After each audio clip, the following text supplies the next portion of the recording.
جس چیز کے جاننے کی تمہیں ضرورت ہو اس کے جاننے میں شرم محسوس مت کرنا۔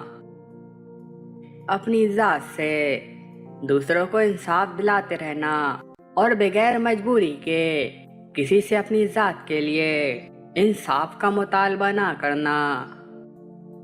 کسی مسلمان سے دشمنی مول نہ لینا اور اللہ کی عطا کردہ مال و عزت پر قناعت اختیار کرتے رہنا۔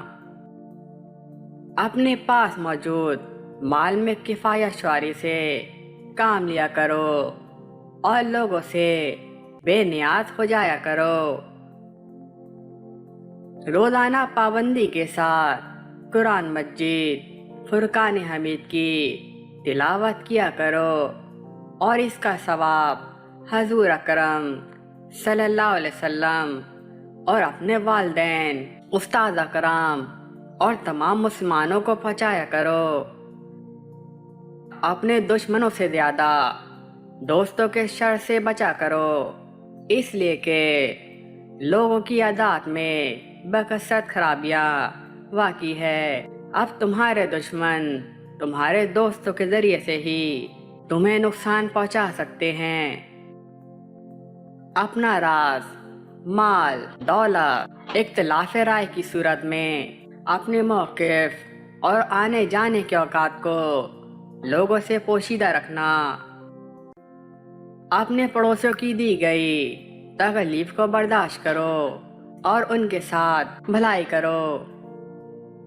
جس لڑکی کو دیکھ کر شہوت آئے تم اس کے ساتھ گفتگو نہ کرنا، کیونکہ وہ فتنے کا باعث ہے۔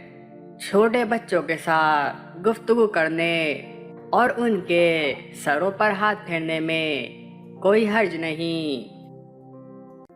اپنا شمار عام لوگوں میں کرو، لیکن عالمی مقام مرتبہ کا لحاظ رکھنا۔ برے کام کرنے والے لوگوں کے پیچھے ہرگز مت چلو، بلکہ اچھے کاموں میں ان کی پیروی کرو۔ جب کسی کی برائی پر آگاہ ہو تو اس کی برائی کا ذکر دوسروں کے سامنے نہ کرو، بلکہ اس کے اندر خیر کا پہلو تلاش کرنا اور اس کا ذکر اسی خیر کے ساتھ کرنا۔ Subscribe to our channel by clicking the subscribe button. Click the bell button and enjoy the latest uploads from our channel.